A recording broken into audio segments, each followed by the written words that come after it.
السلام علیکم ویورز، کیا حال چال ہیں؟ امید کرتا ہوں خیریت سے ہوں گے۔ تو ویورز، جس طرح ہسٹری کا ایک پہلا سلسلہ آپ کی خدمت میں لا کر حاضر کرتا رہا ہوں، بالکل اسی طرح آج بھی ہم ایک ہسٹری لے کر آپ کی خدمت میں حاضر ہوئے ہیں۔ تو دوستو، اسی طرح ہسٹری کا یہ سلسلہ آپ لوگوں کی خدمت میں حاضر ہوتا رہے گا۔ تو دوستو، آج کا ہمارا ٹاپک ہے صدام حسین کی ہسٹری۔ دوستو، صدام حسین کون تھے اور کس طرح انہوں نے ترقی کے منازل طے کی۔ تو دوستو، آئیے اپنے ٹاپک کی طرف آتے ہیں۔ اس سے پہلے آپ لوگوں سے گزارش کرتا ہوں، اگر آپ چینل پر نئے ہیں تو چینل کو سبسکرائب کیجئے، ویڈیو کو لائک کیجئے اور ویڈیو کو شیئر کرنا نہیں بھولیے گا، کیونکہ یہ بہت انفارمیٹیو ہوتی ہیں اور یہ بہت بڑی سرچز کے بعد کہ ہمیں ملتی ہیں، جسے آپ آگے پہنچائیں گے تو آگے بھی لوگوں کو فائدہ ہوگا۔ تو آئیے دوستو، آپ لوگوں کا ٹائم ضائع کیے بغیر ویڈیو شروع کرتے ہیں۔ Saddam Hussein.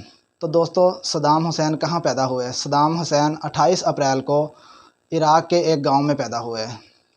تو دوستو، جب صدام حسین پیدا ہوئے تو صدام حسین کا جو گھرانہ تھا وہاں بالکل غربت تھی۔ غربت کا یہ عالم تھا کہ 2 سے 3 دن بھی فاقے چلتے رہتے۔ تو صدام حسین جب چھوٹے تھے، ابھی 3 سال کے تھے، تو ان کے والد وفات پا گئے۔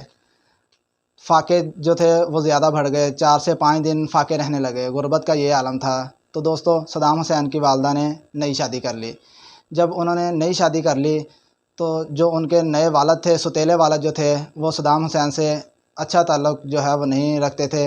صدام حسین کو اپنا گھر میں رہنا وہ پسند نہ آیا، تو انہوں نے اپنا گھر چھوڑ دیا اور اپنے ماموں کے گھر چلے گئے۔ اپنے ماموں کے گھر رہنے لگے۔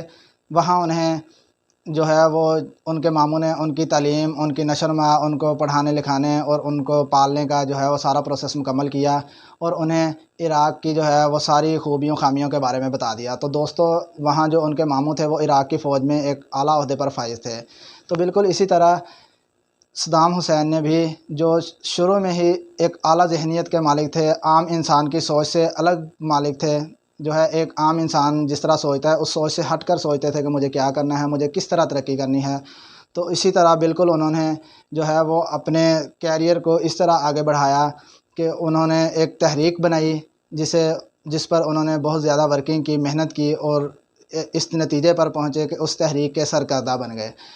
اسی طرح وہ حکومت مخالف مظاہروں میں وہ اس طرح آگے بڑھتے، اس طرح اپنے آپ کو نمایاں کرتے کہ آہستہ آہستہ گورنمنٹ ان پر پابندیاں لگانے لگی۔ چھوٹی عمر میں ہی ان کو 6 ماہ کی قید بھی ہوئی۔ تو دوستو، 18 سال کے تھے جب انہوں نے وہ پارٹی جوائن کی اور پھر اسے ایک تحریک کے طور پر چلایا اور اس میں نمایاں کامیابیاں حاصل کی۔ 1958 میں دوستو صدام حسین کی شادی ہوئی، تو اس شادی میں سے ان کی 5 بچے تھے۔ تو بالکل اسی طرح سلسلہ آگے چلتا رہا، لیکن شادی کو اتنا زیادہ عرصہ نہیں گزرا، ابھی 4 ماہ ہی گزرے تھے تو عراق کی حکومت ختم کر دی گئی اور پرتشدد انتشار وہاں پھیلایا گیا، حکومت کو توڑ دیا گیا۔ تو اس دوران صدام حسین نے اپنے ملک کے لیے بہت سا کام کیا اور اتنے نمایاں ہو گئے کہ ان کے سیاسی جو سٹیج تھی وہ زیادہ نمایاں ہونے لگی کہ صدام حسین یہ کام کر رہے ہیں۔ تو اسی طرح نئی حکومت آ گئی۔ پچھلی حکومت توڑ دی گئی اور نئی حکومت آ گئی۔ نئی حکومت جو تھی وہ صدام حسین کی پارٹی کے مخالف تھی۔ تو صدام حسین اور ان کی پارٹی ورکر نے آپس میں مشاورت کی کہ یہ تحریک کو نقصان پہنچانے والی حکومت کا کیا کیا جائے۔ تو دوستو، پھر یہ طے ہوا کہ اس حکومت کو ہی ختم کر دیا جائے۔ حکومت کو ختم کرنے کے لیے یہ طے ہوا کہ صدر کو ٹھکانے لگا دیا جائے۔ تو یہ کام پارٹی کے سربراہ صدام حسین کو سونپا گیا۔ صدام حسین نے اس دوران بہت ساری مشقیں کیں، گولیاں چلانا سیکھیں، مختلف ہتھیار چلانا سیکھے اور اپنے نشانے سیدھے کیے۔ اس کے بعد انہوں نے 4 آدمیوں کی ایک ٹیم بنائی اور جو اس وقت کے صدر تھے ان پر حملہ کر دیا۔ 4 لوگوں نے مل کر صدر پر حملہ کر دیا۔ تو صدر کو 2 گولیاں سینے میں لگیں، جس سے وہ موقع پر جاں بحق ہو گئے۔ ایک گولی جواباً ان کے جو گارڈ تھے انہوں نے جو گولی چلائی وہ صدام حسین کے بھی ٹانگ پر لگی، لیکن موقع سے فرار ہونے میں کامیاب ہو گئے۔ اس کے بعد وہ عراق سے باہر کسی دوسرے ملک میں چلے گئے۔ تو دوستو، اس طرح سلسلہ چلتا رہا اور نئی حکومت آ گئی، نئی حکومت بن گئی۔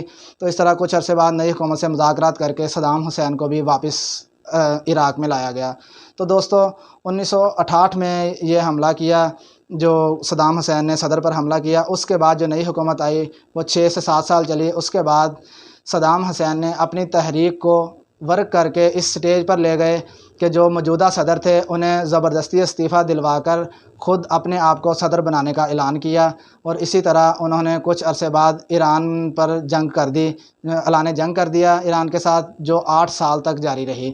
تو دوستو اسی طرح جو ہے یہ چلتی رہی، لیکن جو صدام حسین تھے ان کا نظریہ یہ تھا کہ آس پاس کے سارے ممالک، سارے علاقے جو ہیں وہ میرے قبضے میں ہو اور میں وہاں میری بادشاہی چلے۔ تو دوستو باقی ممالک کو یہ بات بہت ناپسند آئی، کیونکہ صدام حسین ایک مسلمان تھے، تو باقی جو آس پاس میں ممالک تھے ان میں کفار ممالک بھی تھے، تو انہیں یہ بات بالکل پسند نہ آئی۔ اس طرح باقی ممالک کے ساتھ صدام حسین کے تعلقات بھی خراب ہوئے۔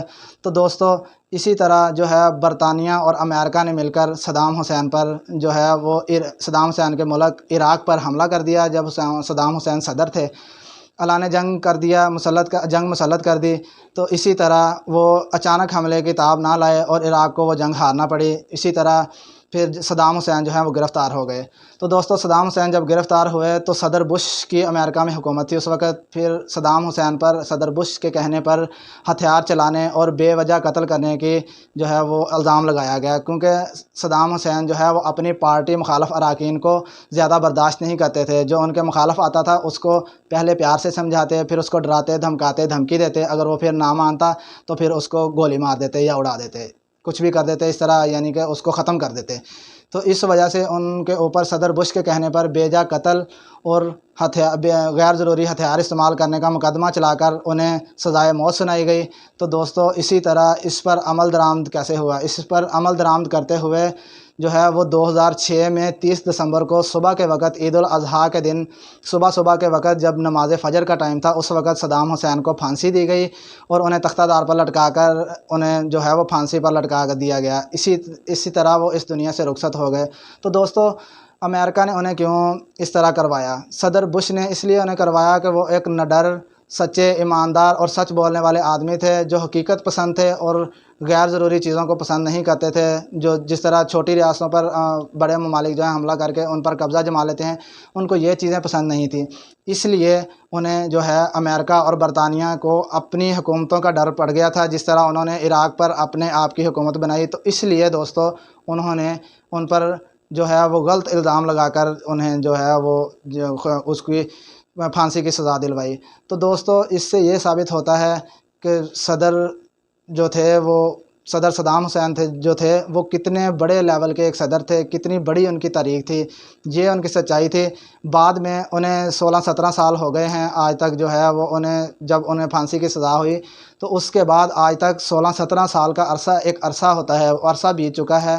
تو آج تک تاریخ میں جو لکھا جاتا ہے کہ ان پر جو الزام لگائے گئے تھے ان میں سے آج تک ایک بھی الزام سچ ثابت نہیں ہوا۔ تو دوستو یہ تھی ہسٹری آف صدام حسین۔ تو دوستو اسی طرح انفارمیٹیو ہسٹری کے ویڈیو لے کر ہم آپ لوگوں تک حاضر ہوتے رہیں گے۔ اگلی ویڈیو آنے تک اپنا اور اپنے پیاروں کا خیال رکھیے گا اور اسے شیئر کرنا نہیں بھولیے گا۔ والسلام۔